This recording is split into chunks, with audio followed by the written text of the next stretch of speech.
What's up guys, Alberto Big Boost here. Today we have a really special guest, and this time it's another female driver, pretty popular. Let's see if you guys know who this is. Hi. Hello. What's up, Miss Sarah? So Sarah's got some stuff to do in her car today. Yes. So I have a new clutch because I don't want this blowing up, and I have a new hydro setup. So I have the dual caliper brackets on now since I switched out the rear end, so now I can put the whole lineup in. Sweet, let's do it. All right, you know what to do. All right, Sarah should have this no problem. She drives semis for a living and then also does drifting. So I don't even have to guide her into the lift. She knows how to do everything all by herself. Look at this. Man, the car looks really good and big. So much bigger than the RX-7. Ready, Sarah? I thought it was a Mustang. It's supposed to be like a boat. And look at this. There's like no way to put this on. This is worse than a 240. What is this? It's 4x4 height in the front and the back, but the body is like bad. Guess we're gonna have to use a jack, jack up the whole car in the back, and then get it up like 3 feet so we can actually put the lift under it. Sarah's car is a 2014 Ford Mustang. It does have the V6 engine, for now at least. It's fully caged, really cool. Full FD cage in the car, fully gutted. Racing buckets. I see she got some nice sparkle seat on one side and energy on the other side. So I was just looking to see if I have to do anything on the interior to remove the shifter. I just removed the shifter knob. I'm pretty sure the whole thing just drops down once I drop the tranny. We'll see that once I remove the exhaust and the drive shaft. So let's go up with this car and see what we're dealing with underneath. So moving underneath the car, we seem to have a drive shaft shop aluminum drive shaft. So it's a single piece. We have to remove that, but I don't know if we're gonna have to remove the exhaust for that or not. So I'm gonna try to see if I can remove it without having to deal with the whole exhaust situation. Then after that, the shifter is right above the drive shaft up there. I don't know what that yellow rod does. We'll figure it out once I remove the drive shaft. Then we gotta drop the cross member, and then we will be able to access all the transmission bolts. Also, we gotta remove this little bar right here that's gonna get in the way. What's that, Alberto?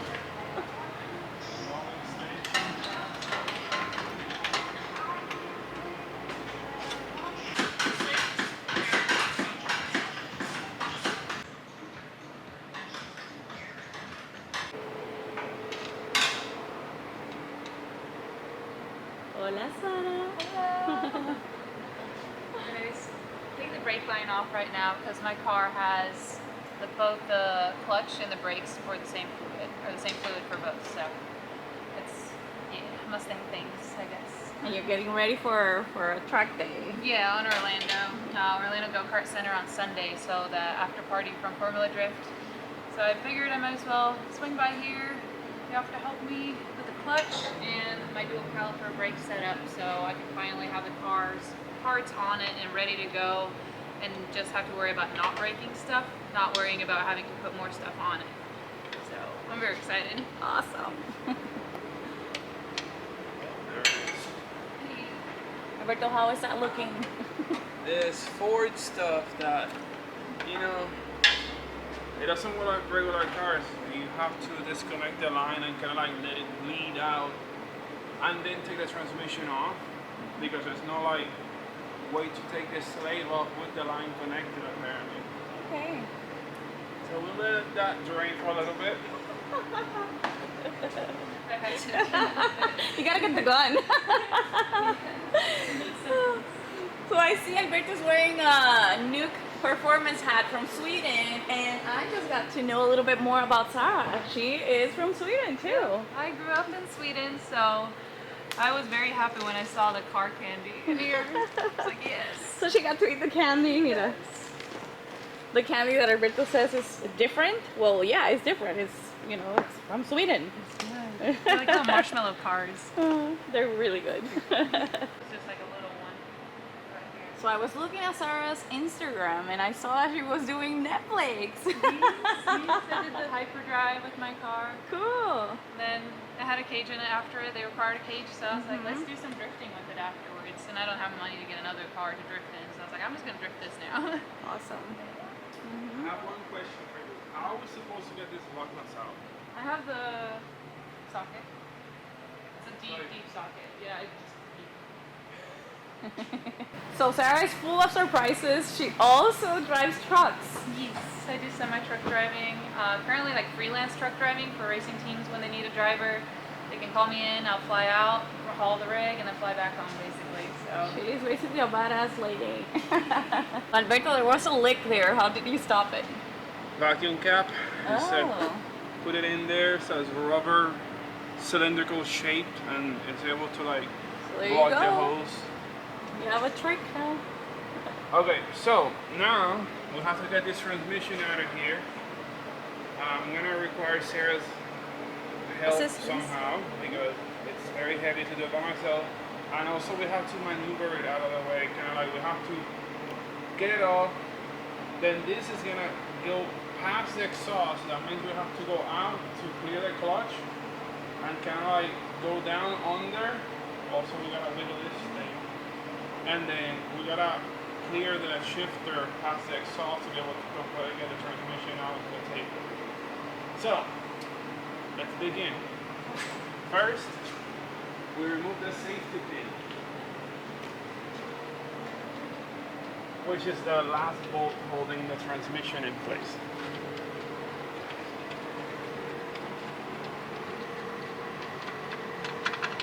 Then we safely let go of the transmission altogether. what the hell? I don't want to let go. Sarah, so strong. No, I'm not letting go. Got it? No. I don't know. I don't know. This is scary. Wait, don't push forward a little bit more. Forward. We're committed now.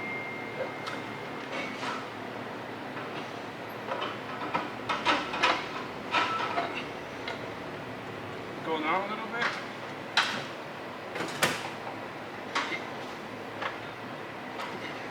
Forward. There you go. The baby's out.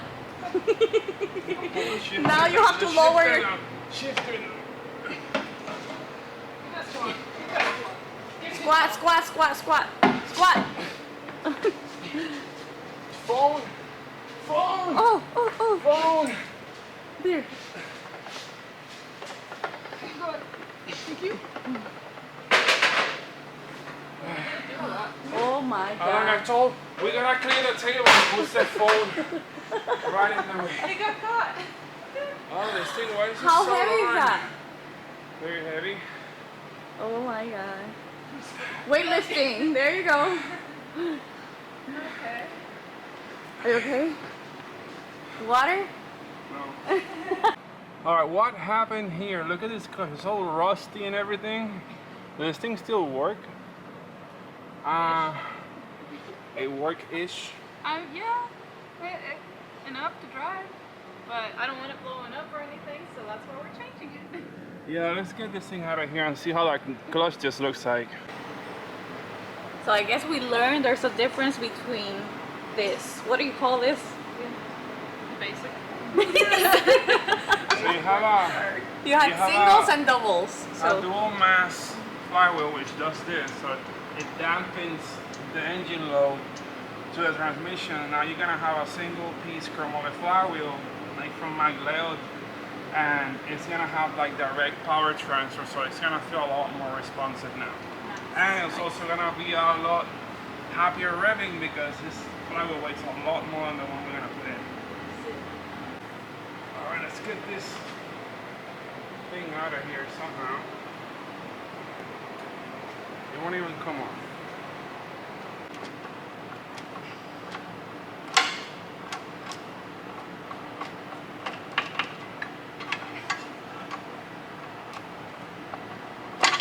Wow, this is like so stuck.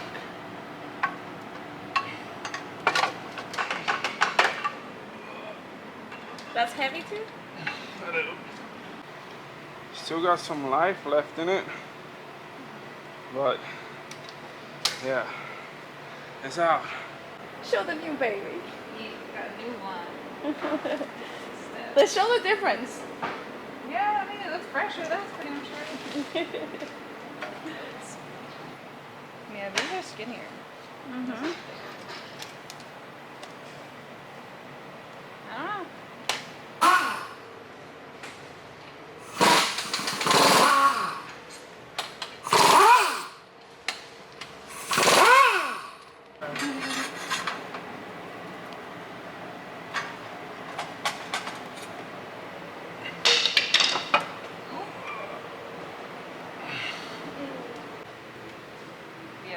Big difference. Yeah, this one's heavy as hell. Yeah, so this is the stock dual mass flywheel, and we're gonna replace it with the back-layout Chromoly single piece flywheel. And it's a lot lighter, but you can also tell here that it's a lot shallower. You see this difference right here? Look how tall this flywheel is, and this one is all the way flat here. So the clutch kit comes with this adapter, which is a spacer for the throb bearing. So we're gonna spacing that with this, and it's gonna make up for the travel difference. It's like my little manual press. So I'll put this dowel pins like this. Put here.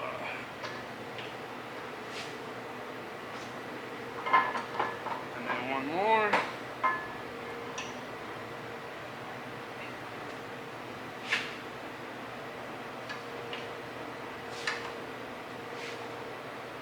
Done.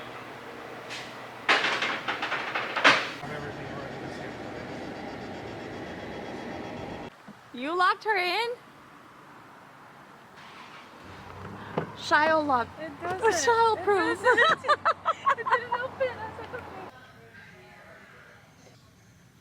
Let's get a chandelier. Let's put it in the BMW. Let's do that. That would be funny. What do you mean try it all the way? It doesn't. Oh no, it doesn't. That doesn't matter. Okay. Because only the like the very tip's gonna go in. The other part's gonna be inside the sleeve. Ah. We're on a mission of finding this bolt. Show it. Let me see. But shorter. Yeah. Just a little bit short. The focus. Would you know the difference of any of the other bolts? The top. It's, Oh, the top is unique. Okay. yeah, I don't know. It's a flywheel bolt. That's all I know. Alright, we're back from the store. This is a factory V6 Mustang flywheel bolt.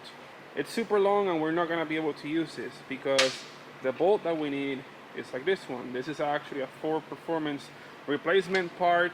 As you can see here is M6379B, and you get a 8-pack of these bolts that come in this nice little baggie. And these ones are going to work with a flywheel like this, like it should. This, not like it should. Then another problem I ran into was the pressure plate bolts. These bigger bolts that go on the outside part for the old pressure plate that won't work with the new pressure plate. You can see the thread difference right here. This is the new bolts that we're using, this is the old ones. When installing the flywheel, we're gonna install the new bolts to 177 inches with orange or red thread locker. Then we're gonna degree them an additional 6 degrees. Now I can remove this somehow.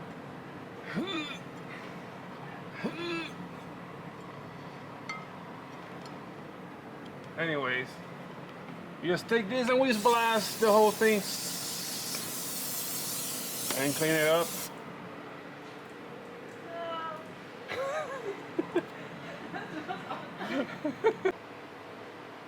You guys won't believe this, but Sarah single-handedly just put the transmission up while I was taking a little nap real quick. And next thing I knew, the transmission was up. So now I'm gonna deal with the shifter situation. There's these 2 little bolts that hold the shifter assembly up. I'm leaving them loose for now, so it'll make it easier to bolt on the shifter. The new shifter is inside the car, so I'll show you guys in a minute. And as soon as Sarah's done cutting her underglow of the car. If you notice back here too, we have an additional caliper, so we're doing a dual caliper setup. I run the line through here like this along the differential since it's a solid axle. And then same thing on the other side, and they both go up right behind this tube here into a hole that was already on the car, so I decided to use that since it was already facilitated for us. And it's midnight. I think we're pretty much done, I think, except bleeding the clutch, which I think on this car I'll pretty much just have to just pump the pedal a bunch of times until it self-bleeds, almost like the Dodges are like that too. I remember on the SRT4, that's the only way. You literally have to pump it and it'll kind of like self-bleed. This slave cylinder does not have a bleed screw, so I'm guessing that's the only method for that one. Let's try it out. Underneath the car, we're all done. We went ahead and marked the drive shaft bolts. That way they do back up a little bit. We can tell by the lines won't be center anymore. So the little white lines won't meet. And then we also did the same thing in the front of the drive shaft, which you can't really see them as well, but they're there. I thought I was gonna be pumping forever on the clutch pedal, but even though it's very hard to get there because the way that this seat is set up is like almost touching the steering wheel, we actually bled it with like 4 pumps. Then 4 pumps and it bled. It's good. Now we break the front bumper by raising it from the plastic. That's one super strong bumper. Look at that. It's raising the whole car off the lift. Wow. I think you gotta twist the little thingy more. No, it's all the way. There you go. Just careful. I think it's off. Good, the car is off the lift, ready to go for a rip. Are you gonna drift the parking lot? It's dark. My windshield's tinted. Really? Yeah, I can't see anything. That's your excuse? No. Or is it the tube that doesn't let you see? I mean, I'm not that tall, so for me it's fine, but if anyone else goes, then they're, yeah. I'm not gonna see anything but a bash bar. You excited? I'm gonna go try this Sunday. Yes, we're gonna drive Sunday and have some fun. Yas. I'm gonna back up so we can pull that in. Well guys, going back to the important details about this swap. If you are changing the clutch on a 2014 V6 Mustang, you will need the following. You need to get the correct flywheel for the clutch pressure plate. You need to get the correct flywheel for the pressure plate. You may have to get different bolts, since there's 2 different sizes of bolts available for the pressure plate. In this case, the old pressure plate used the bigger bolts, the new pressure plates use the smaller bolts, and the flywheel bolts also, the part number that I showed you guys, which I threw away the box now so I don't have it, but the shorter ones, which you can get from Ford or Ford Performance, and there's that part number for your flywheel bolts. You don't even need to get ARP ones, which was the original route we were gonna go with, but then we discovered you can use OEM bolts. Alright Sarah, it's time to get out of here. Are you ready to have some fun on Sunday? Hell yeah. Right after going to FD first. We gotta go to FD first. I'm gonna be so pumped on Sunday. I'm gonna be watching all these Formula Drift drivers go out there and be like, yeah, I got this, this is great. And hopefully not break anything. And not spin out. Let's not spin out on Sunday. No, let's not spin out. Mustangs have a tendency to liking to do that, but I took the rear sway bar off, so it helps a lot with the body flow of it and transitions. Yeah. And then to tune made my throttle response way quicker, so I can actually catch it in transitions. Also, before we finish this video, because I'm super tired, I want to go to sleep, how can people reach you on social media? Through Sara Haro Drift, so SARAHARO and then Drift. Both on YouTube, Instagram, Facebook, all of it. Nice. So go check out Sarah's stuff. She's a pretty cool driver, and she also drives semis, which is really impressive because not even I can drive one of those things, and I don't even know if I could. That seems really hard. She's very skilled. I don't know about that. I just drive stuff. There you go. You also drive clutch kickers. I've been wanting to go to clutch kickers, and I haven't done it yet. That's really impressive, and you have my respects for that. It's like you gotta go learn. That's all I'm trying to do. I'm trying to learn from these really good drivers and hopefully not mess up too much in lead runs and stuff like that, but it'll be fun. I'll do round 3, and you should do either round 3 or round 4 too. Guess we're going drifting.